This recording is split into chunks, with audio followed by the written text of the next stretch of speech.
CP 23 question number 16। पिछले lecture में यहां हम थे, मैं दोबारा से एक बार रीड करता हूं क्या था। और मैंने आपको हिंट दिया था कि क्वेश्चन टेस्ट में ऊपर लिखा था कि solve the following question graphically, ज्यादा बेटर रहेगा। देखिए, अ train accelerates from rest at a constant rate alpha. देखो ये एक्स एक्सिस है, ओरिजिन है, और इधर एक्स एक्सिस के अलोंग कोई ट्रेन जा रही है। Train accelerates from rest, initial speed है 0 और एक्सेलरेशन जो है at a constant rate alpha, यानी कि a1 आपको दिया है, आगे की तरफ एक्सेलरेशन है अल्फा। उसके बाद after that it retards to rest. भाई जब तक एक्सेलरेशन रहेगा स्पीड बढ़ेगी, क्योंकि दोनों पॉजिटिव हैं तो स्पीड बढ़ेगी। बाद में एक्सेलरेशन नेगेटिव हो गया तो स्पीड कम होगी। यानी कि एक बात हमें समझ में आ गई कि इस समय स्पीड मैक्सिमम है, x1 पे जो है वो स्पीड मैक्सिमम है, और फिर ये रिटार्ड कर जाता है और रेस्ट पे ही दोबारा आ जाता है। फाइनल स्पीड अगेन 0 हो जाती है, और ये लिखता है यहां आते आते टाइम हो चुका है t2, यहां टाइम था t1, यहां टाइम था 0, और ये फर्दर x2 और डिस्टेंस आगे चला जाता है। ये x2 डिस्टेंस है और ये x1 डिस्टेंस है। ये क्वेश्चन में बोला गया है हमें, तो इन्होंने बोला which of the following relations is correct. तो देखो, इसको करने का बेस्ट तरीका, बिना इक्वेशंस के करने का बेस्ट तरीका, आप ग्राफ से जाओ। वीटी ग्राफ एक बड़ा अच्छा हथियार होता है इस तरह के किसी भी सवाल को जहां कभी एक्सेलरेशन हो कभी रिटार्डेशन हो, इस तरह के ग्राफ को करने के लिए। शुरुआत हुई है वेलोसिटी की 0 यहां से, कांस्टेंट रेट से वेलोसिटी बढ़ रही है अल्फा से, मतलब वेलोसिटी की रेट ऑफ चेंज कांस्टेंट है, मतलब एक्सेलरेशन कांस्टेंट है। यूं कहें वीटी ग्राफ एक स्ट्रेट लाइन होगा। सपोज कीजिए एंगल है θ1, t1 टाइम तक वेलोसिटी बढ़ी है और वेलोसिटी बढ़ते बढ़ते अपनी मैक्सिमम वैल्यू पे पहुंच गई है। उसके बाद क्वेश्चन में नहीं बोला कि कांस्टेंट वेलोसिटी से चला है, बोला कि ब्रेक लगा दिए। पता नहीं कैसे ब्रेक लगाए, हार्ड ब्रेक्स लगाए, जो भी लगाए। मान लो ये एंगल है θ2 और यहां तक टाइम हो चुका है t1 प्लस t2, क्योंकि ये फर्दर टाइम था t2 जो क्वेश्चन में बोले। ये इस सिचुएशन का डायग्राम है। इस वक्त एक्सेलरेशन है अल्फा और इस वक्त एक्सेलरेशन है माइनस बीटा, साइन के अकॉर्डिंग। तो आप यहां से बताओ tan θ1 कितना होगा, बोलिए भाई। फर्स्ट पार्ट में एक्सेलरेशन tan θ1 वो कितना दिया है आपको, अल्फा। सेकेंड पार्ट में एक्सेलरेशन है माइनस बीटा, क्योंकि रिटार्डेशन बीटा है, और दरअसल ये होगा tan of pi minus θ2, tan of pi minus θ2, और you can say minus tan θ2, तो यहां से बना बीटा बराबर टेंजेंट ऑफ θ2। तो पहले तो आप ये बताओ क्या ग्राफिकली आपको दो इक्वेशन समझ में आ गई है कि tan θ1 तो अल्फा है और tan θ2 बीटा है। हाँ जी बोलिए, जवाब दीजिए, क्या ये दो इक्वेशंस क्लियर हो गई हैं? ठीक है। tan θ1, पारुल आप हो क्लास में अभी? tan θ1 बताएं मुझे कि कितना है, यहां से देख के। चलो कोई भी बता दो, tan θ1 कितना है इस ट्राइंगल से? Sir v maximum upon t1। कौन बता रहा है?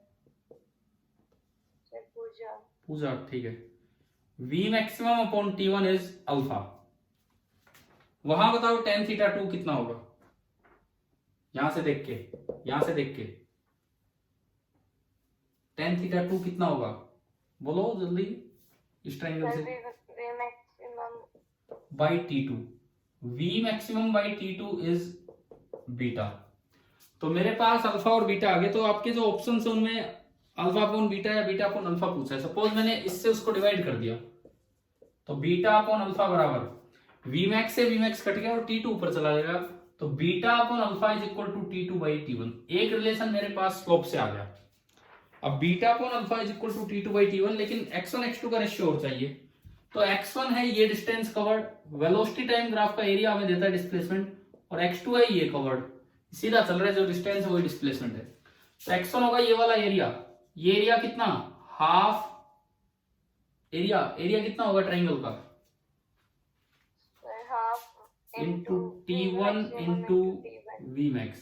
सिमिलरली x2 कितना होगा, x2 यहां से देख के वैसे ही half into t2 into V max. इनका भी रेशियो ले लो, x1 बाई x2 बताओ, अगर मैं इन दोनों को डिवाइड करूं तो हाफ से हाफ कटा, Vmax से Vmax कटा, तो x1 बाई x2 कितना आ गया? x1 बाई x2 कितना आया? यहां से बोलो। T1 by T2। तो मेरा x1 बाई x2 आ गया T1 बाई T2, और मैंने यहाँ क्या निकाला? Beta by alpha. Beta by alpha करोगे तो ये T2 नीचे है, बीटा बाई अल्फा करोगे तो Vmax से Vmax कटेगा, 1 by T2 upon 1 by T1, तो ये बन गया T1 बाई T2। यानी कि आपके पास एक रिलेशन बना जो इसमें सेकंड ऑप्शन है। इन दोनों को अगर आप कंबाइन करते हैं तो रिलेशन बनेगा x1 by x2 is equal to beta by alpha is equal to T1 by T2। ये आपका कंप्लीट आंसर है। तो केवल ग्राफिकली एक बार मैंने स्लोप निकाली, एक बार एरिया निकाला, और उससे सवाल हो गया। तो आगे से ये दिमाग में रखो, जब भी कभी ऐसा सवाल आए ना कि पहले एक्सेलरेशन है फिर रिटार्डेशन है, या पहले एक्सेलरेशन बीच में कांस्टेंट वेलोसिटी फिर रिटार्डेशन, तो उन सब में बीच वाली वेलोसिटी मैक्सिमम होगी।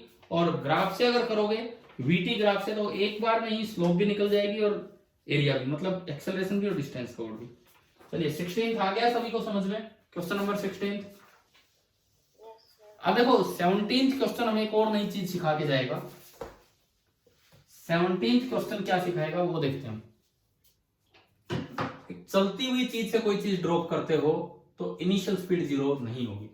हम ये पढ़ते थे कि कोई भी चीज हम ड्रॉप करते हैं तो इनिशियल स्पीड 0 होती है। 17th क्या कहता है? A balloon starts rising from the ground with an acceleration of 1.25। Start rising का मतलब है इनिशियल स्पीड उसकी 0 है, और वो जो बलून है उसकी एक्सेलरेशन है 1.25 मीटर पर सेकेंड स्क्वायर। ये इसकी एक्सेलरेशन है। जैसे इस तरह का कोई कैबिन है और इसके ऊपर ये गुब्बारा लगा हुआ है, ये राइज करना स्टार्ट कर देता है, इस तरह का दिया हुआ है। आफ्टर 8 सेकेंड, जब इसको चलते चलते 8 सेकेंड हो गए तो उससे एक स्टोन रिलीज किया गया है। तो यहां कोई जैसे आदमी खड़ा है, मान लो ये बैलून है, इससे अटैच है, और यहां कोई आदमी खड़ा है, ये एक पत्थर को ड्रॉप करेगा, लेकिन अभी नहीं, स्टार्ट होने के 8 सेकंड बाद। तो 8 सेकंड बाद बैलून कुछ ऊपर जा चुका होगा। सबसे पहली बात आप दो बातें निकालो कि 8 सेकंड बाद बैलून की डिस्प्लेसमेंट कितनी होगी और बैलून की वेलोसिटी कितनी होगी। दो चीजें हम निकाल के चले। तो देखो ऊपर वाली डायरेक्शन हमने पॉजिटिव ले ली, तो इस बैलून के लिए लिखे हैं तो u0 ए ऊपर ही है, क्वेश्चन में दिया है, तो 1.25 पॉजिटिव होगा मीटर पर सेकंड स्क्वायर, टाइम 8 सेकंड। तो 8 सेकंड में बताओ कितना डिस्प्लेसमेंट हो जाएगा? कौन सी इक्वेशन लगाएंगे? ut plus half A T square. तो ये आपका हुआ 0 इंटू 8 0 प्लस हाफ इंटू ए 1.25 इंटू टी का स्क्वायर। तो ये आपका आया 1.25 इंटू 8 और इंटू 4, ये शायद 10 हो रहा है, 10 इंटू 4 40। यानी कि बलून का जो डिस्प्लेसमेंट हो चुका है वो 40 मीटर हो चुका है। यानी कि इस वक्त 8 सेकंड बाद ये आदमी यहां आ चुका है। 8 सेकंड बाद ये आदमी यहां आ चुका है। कितना ऊपर आ चुका है ग्राउंड से? 40 मीटर ऊपर आ चुका है। क्या ये बात समझ में आई? पहली बात बताओ, ठीक है। अब बलून की कुछ स्पीड भी बन चुकी होगी 8 सेकंड में। 8 सेकंड में स्पीड v निकालनी है, तो मैं कौन सी इक्वेशन का यूज करूं कि v निकल जाए यहां से? v is equal to u plus 8। v is equal to u plus 80। u 0 है और v आ रहा है 1.25 इंटू 8, तो ये आ गया 10 मीटर पर सेकंड।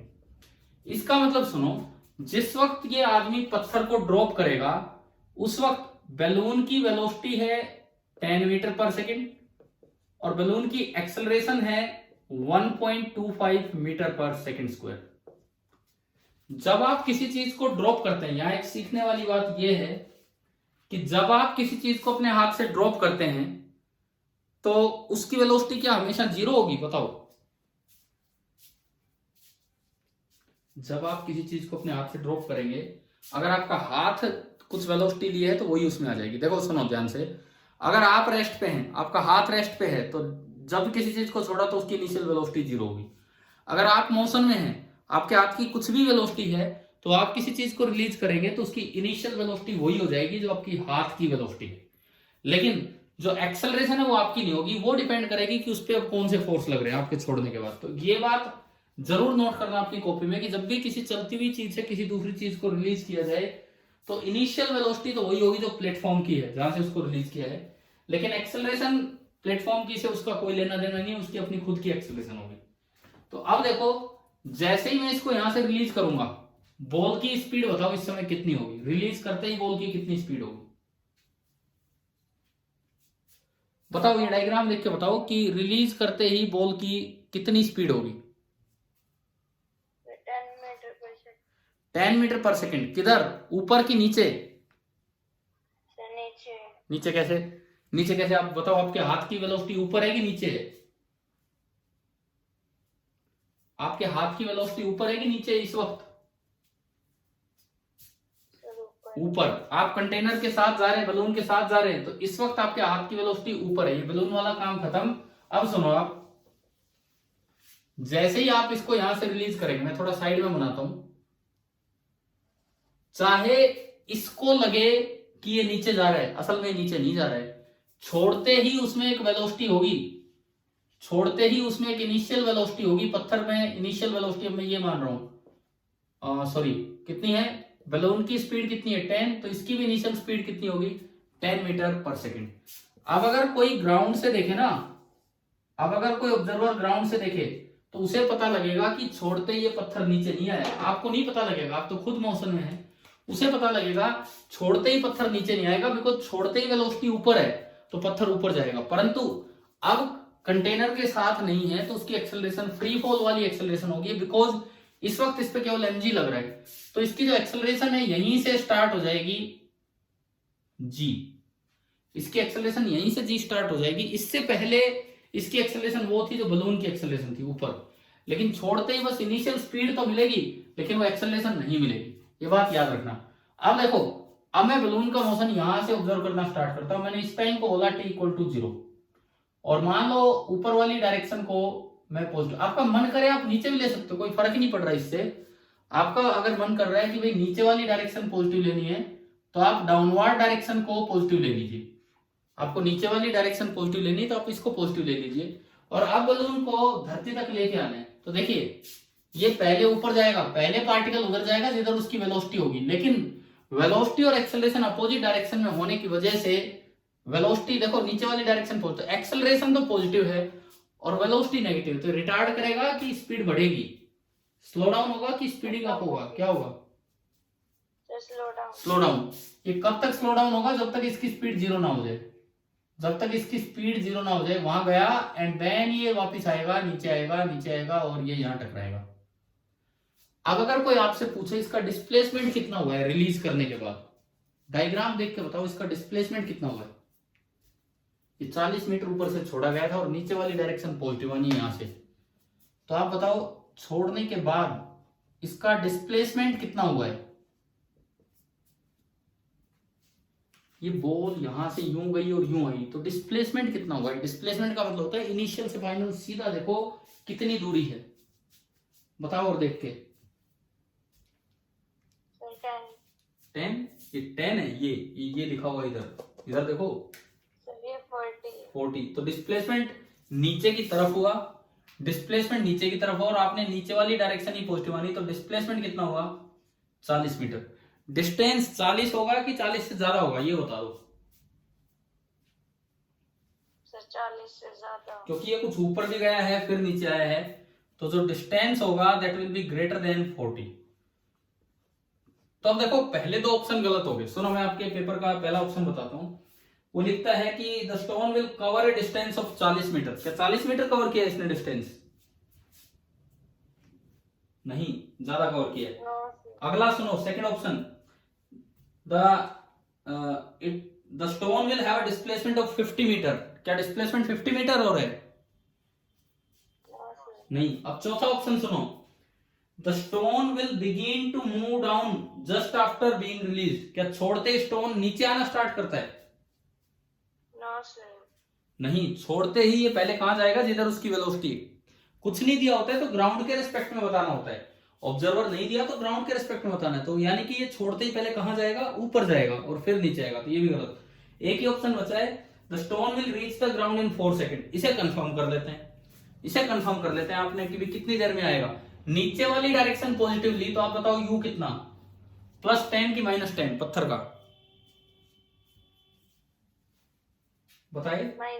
-10 यू आपका होगा -10 मीटर पर सेकेंड। ए कितना बोलो, +10 की -10, जी को 10 मान लो आप, सर 10 क्योंकि ए नीचे है तो ये +10। टी पूरा टाइम ऑफ फ्लाइट हमें निकालना है। डिस्प्लेसमेंट कितना हुआ है बताओ, +40 की -40, इस कन्वेंशन के अकॉर्डिंग +40। फाइनल वेलोसिटी का मुझे कुछ नहीं करना, तो इनमें तो आपको इक्वेशन नजर आएगी। कौन सी इक्वेशन लगानी है, sir s is equal to ut plus half A T square. देखिए मैं इसमें वैल्यूज रखता हूं, ऐसे आपका 40, ut है -10t प्लस हाफ इंटू ए है 10 और टी स्क्वायर, 10 और ये 0 कट गए, 2 एलसीएम आया, 8 is equal to -2t plus T square. तो यहां से आया T square -2t -8 is equal to 0। आप इसकी मिडिल टर्म को स्प्लिट करोगे, -4 + 2, तो ये बन रहा है t -4 t + 2, आता है नहीं splitting the middle term, t -4 t + 2। अब t + 2 तो 0 हो नहीं सकता क्योंकि टाइम तो कुछ पॉजिटिव ही आना है, तो t + 2 तो 0 हो नहीं सकता, यानी कि t -4 इज 0। और अगर आप t -4 को 0 कर देंगे तो बताइए टाइम कितना आया, 4 सेकेंड।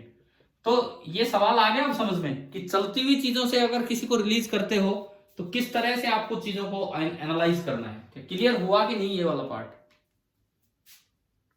सर एक बार डायरेक्शन ऊपर पॉजिटिव और एक बार नीचे, इससे फर्क ही नहीं पड़ता, इससे कोई फर्क नहीं पड़ता। आप पहले बलून को देख रहे थे, इसके मोशन को ऑब्जर्व कर रहे थे, उसके लिए आपने ऊपर वाली डायरेक्शन पॉजिटिव मानी, बाद में आप एक अलग चीज को ऑब्जर्व कर रहे हो, पत्थर को, और आंसर चेंज नहीं होगा उससे। मान लो मैं अगर ऊपर वाली डायरेक्शन पॉजिटिव मान लेता, यहां भी फर्क क्या आता, u तो पॉजिटिव हो जाता, u पॉजिटिव हो जाता, a क्या हो जाता नेगेटिव, और s क्या हो जाता नेगेटिव।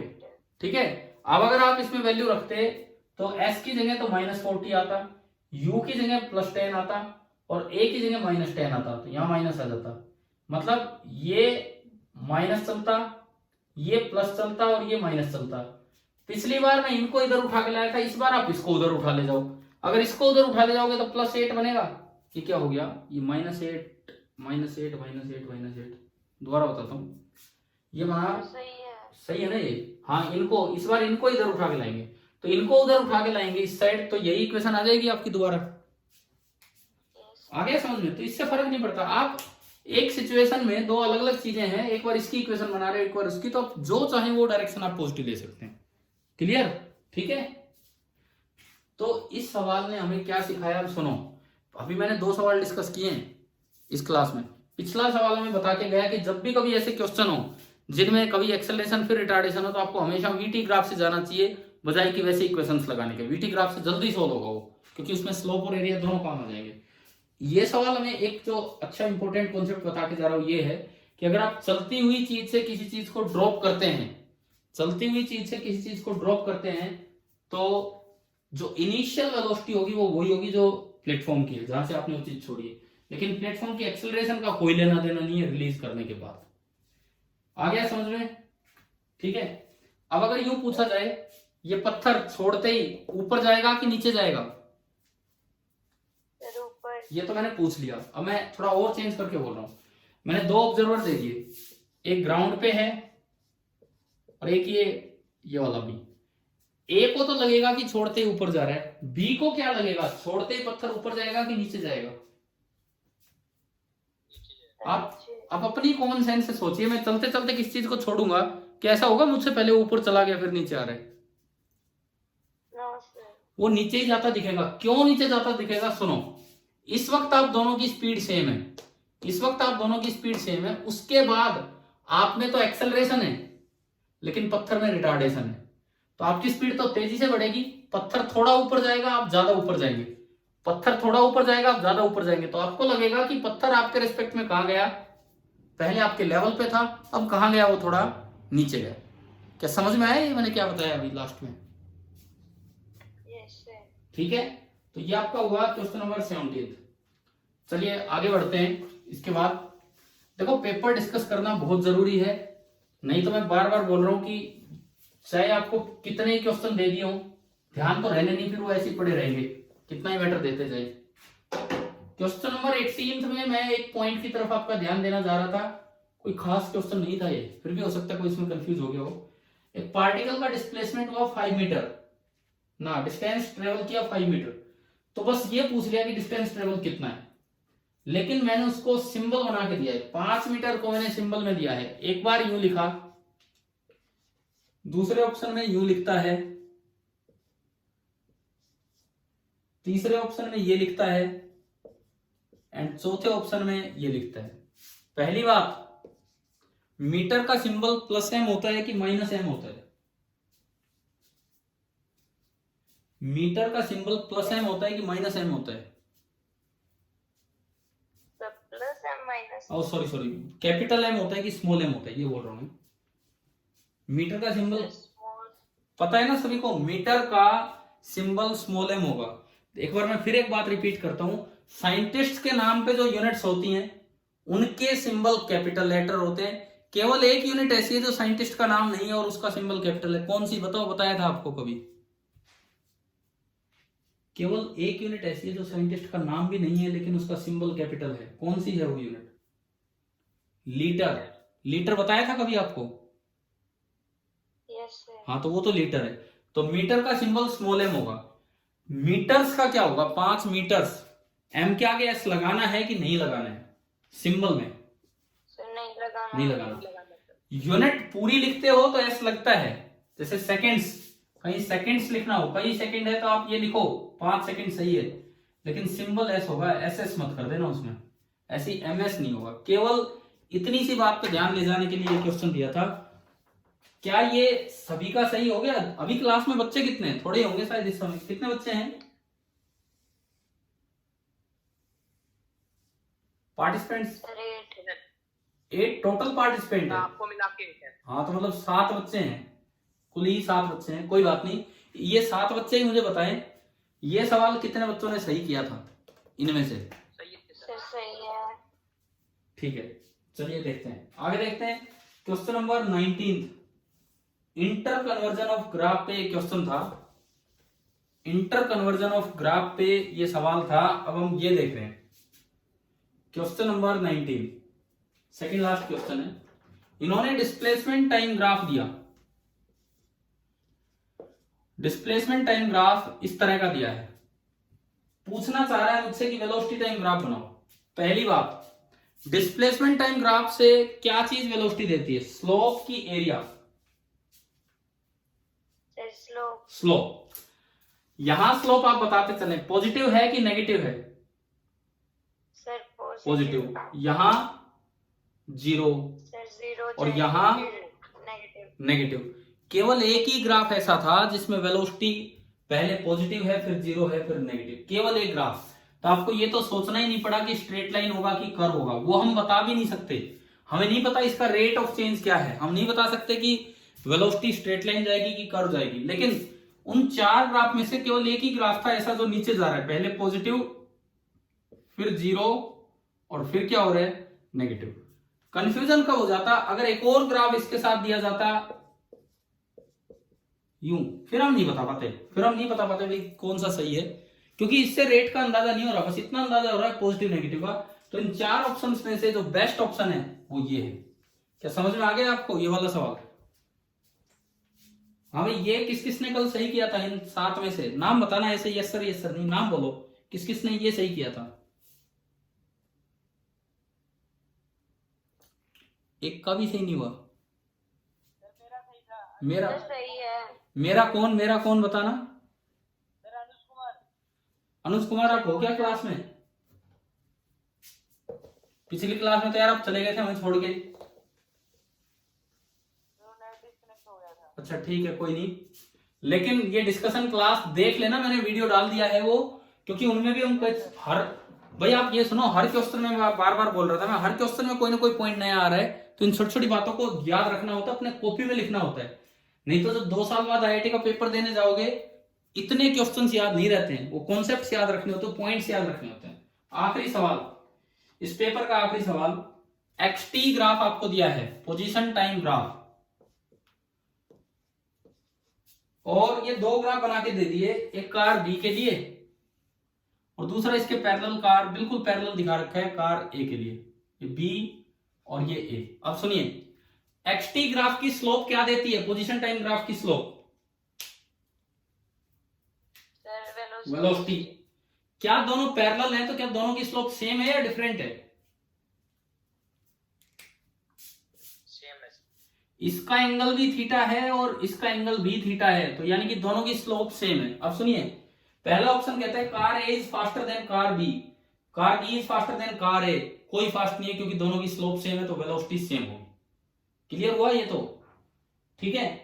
फिर दूसरा कहता है बोथ द कार्स, तीसरा option both the cars are moving with same velocity, ये सही है क्योंकि स्लोप। चौथा कहता है both the cars have non zero positive acceleration, क्या दोनों की एक्सेलरेशन नॉन जीरो है या जीरो है? कैसे बताया आपने कि एक्सेलरेशन नॉन जीरो है कि जीरो है? बताओ, इस ग्राफ से देख के कैसे बताया कि एक्सेलरेशन जीरो है कि नॉन जीरो है? सर इसका एरिया, एरिया नहीं, एरिया का कोई मतलब ही नहीं है। पोजीशन टाइम ग्राफ का एरिया कुछ नहीं देता। पोजीशन टाइम ग्राफ की स्लोप देती है वेलोसिटी। स्ट्रेट लाइन की वेलोसिटी, सॉरी, स्ट्रेट लाइन की स्लोप हर जगह सेम होती है। तो क्या ए वाले ग्राफ की स्लोप चेंज हुई है शुरू से लेकर लास्ट तक? क्या ए वाले ग्राफ की स्लोप चेंज हुई है शुरू से लेकर लास्ट तक? स्लोप कांस्टेंट मतलब वेलोसिटी कांस्टेंट। स्लोप कांस्टेंट है, स्ट्रेट लाइन की स्लोप कांस्टेंट होती है। Slope of straight line is constant. It means कि जो वेलोसिटी है वो कांस्टेंट है और नॉन जीरो है क्योंकि ये यूं टेढ़ी लाइन है, कांस्टेंट एंड नॉन जीरो। लेकिन एक्सेलरेशन का फॉर्मूला होता है dv by dt। तो कांस्टेंट का डिफरेंशिएशन कितना होगा? कांस्टेंट का डिफरेंशिएशन जीरो, यानी कि इसकी एक्सेलरेशन भी जीरो है और इसकी एक्सेलरेशन भी जीरो। अगर एक मल्टी करेक्ट क्वेश्चन आ जाए, उसमें एक ऑप्शन ये सही होता कि both the cars have same velocity, क्या ये ऑप्शन सही होता कि both the cars have same acceleration? Yes sir. बिल्कुल सही होता क्योंकि दोनों कार्स की एक्सेलरेशन जीरो है, चाहे जीरो है लेकिन इक्वल तो है ना। ठीक है, तो अभी बताओ इन 20 सवालों से क्या ये पूरा पेपर, आज मैंने मोशन इन ए प्लेन नहीं पढ़ाया, क्या ये पेपर पूरा समझ में आ गया है कि नहीं? क्या था? Yes sir. अच्छा, क्या आपने मोशन इन ए प्लेन का वो मैसेज आ चुका है? बस हमारी क्लास फिनिश होने वाली है। आप ये बताओ, मोशन इन ए प्लेन का मैंने कल एक सिंगल लेक्चर दिया था, radial, tangential, radius of curvature, क्या वो रिवाइज कर लिया आप लोगों ने? पढ़ रखा है वो लेक्चर? Yes sir. अच्छा, मैं पूछता हूं आपसे, पूजा आप अभी भाई भाग मत जाना, मैं 5 मिनट में क्लास ऑफ कर रहा हूं, कभी आप पहले ही छोड़ के चले जाए। इधर सुनो, नहीं भाग रहे। पूजा आप बताएं सबसे पहले कि टेंजेंशियल एक्सेलरेशन का कल क्या फॉर्मूला पढ़ा था हमने, एक्सेलरेशन और वेलोसिटी की टर्म्स में। दूसरा, रेडियल या सेंट्रीपिटल एक्सेलरेशन का क्या फॉर्मूला पढ़ा था वेलोसिटी और एक्सेलरेशन की टर्म्स में। तीसरा, रेडियस ऑफ कर्वेचर का क्या? थीटा, कोस थीटा और ए ना, in terms of A and B, बस कोई थीटा मैं नहीं जानता, मुझे तो ए दिया गया है, मुझे वी दिया गया है, बस वेक्टर फॉर्म में, और मुझे कुछ नहीं दे रखा आई कैप, जे कैप, के कैप में। ए टेंजेंशियल कैसे निकालते थे? और भी कोई बच्चा बोलना चाहे तो वो फॉर्मूला अपनी तरफ से बता सकता है अगर उसे याद हो तो। सर मैं बताऊं? बताओ, आप बताओ। Sir acceleration into cos theta into Pintu कोई मतलब ही नहीं है, इनटू या पिंटू का क्या है? क्रॉस या डॉट बोलो वेक्टर में। सर क्रॉस ना, अब है ना, अब देखो ये इससे यूं पता लग रहा है कि पिछली क्लास ध्यान से अटेंड नहीं हुई है और इसीलिए फिर टेस्ट वाले दिन नंबर नहीं आ पाते हैं। केवल एक दिन पढ़ने से कुछ नहीं होगा भाई, सभी बच्चे ध्यान दें। कल ही पढ़ाया और वो लेक्चर फिर इसका मतलब आपने लिखा भी नहीं होगा या तो सभी ने। अनुज जा चुके हो कि हो अभी क्लास में? अनुज प्रेजेंट हूं सर। तो बताओ इनके फॉर्मूले बताओ। ए टेंजेंशियल का क्या फॉर्मूला था? क्या कल की क्लास अटेंड की थी आपने, कल वाली मोशन इन ए प्लेन? की थी सर अटेंड। तो वो फॉर्मूले याद नहीं है आज भी? एक डॉट प्रोडक्ट की टर्म्स में था, एक क्रॉस प्रोडक्ट की टर्म्स में था, एक क्रॉस प्रोडक्ट। अब कुछ याद आ रहा है क्या बता रहा हूं मैं? Yes, sir. चलो ठीक है, नहीं याद तो अपना रिवाइज करना। और बताओ, सुनो, अगर rate of change of speed पूछा जाए तो कौन सा बताना होता है इन तीन में से? Sir, acceleration अकेला। है कौन सा, कौन सा? पहला, दूसरा कि तीसरा? Rate of change of speed में देखो, ऐसे करोगे तब तो यार आप मैं बताता हूं, मैं आपके लिए थोड़ा फुल जोश में लगे हुए हैं हम तो आपकी तैयारी करवाने में। आपको मैंने कितने सीपीपी दे दिया अभी तक? 23 23 सीपीपी दे दिए। कितनी शीट दे दी शीट करने के लिए? सर 4 शीट दे दी। साथ में एनसीईआरटी एचसीवी से भी कुछ कुछ मैं छाट के क्वेश्चन देता रहता हूँ। शीट और सीपीपी ये बनाने पड़ते हैं। आप लोगों को कल की क्लास भी याद नहीं है अभी यार, ये गलत चीज है ना। इससे फिर मैं क्या उम्मीद करूं कि कैसे फिर फाइनल टेस्ट में कुछ हो पाएगा? देखो, अगर के लिए अगर ऐसा कर रहे हो तो मैं बताता हूं, कल मैं आपका एक छोटा सा टेस्ट लूंगा। कल मैं आपका एक छोटा सा टेस्ट लूंगा ओनली ऑन सिंगल क्लास जो आपको पढ़ाई है। कौन सी पढ़ाई है? मोशन इन ए प्लेन की एक जो क्लास है, बस उस पे। समझ में आ गए? yes, sir. केवल 10 से 15 सवाल, बहुत बड़ा इतना टाइम नहीं रहेगा मेरे पास, क्योंकि क्लास ही एक है, तो इतने ज्यादा सवाल मैं नहीं दूंगा इस पे। आप यूं मान के चलो, अगर मैंने 10 क्वेश्चन का टेस्ट लिया, 10 गुना 4 40, आधे घंटे का टाइम रहेगा आपका। 40 या 50 के आसपास या 48 नंबर का कुछ ऐसा पेपर होगा, लेकिन टॉपिक एक ही होगा, motion in a plane, projectile से पहले वाला जो कल पढ़ाया गया है वो। हाँ भाई, तैयार हो ना आप इस काम के लिए सभी? Yes, sir. ठीक है, बाकी मैं मैसेज डाल दूंगा। ठीक है, अब पेपर हो गया आपका, अब फिनिश करते हैं आज की क्लास को। Thank you.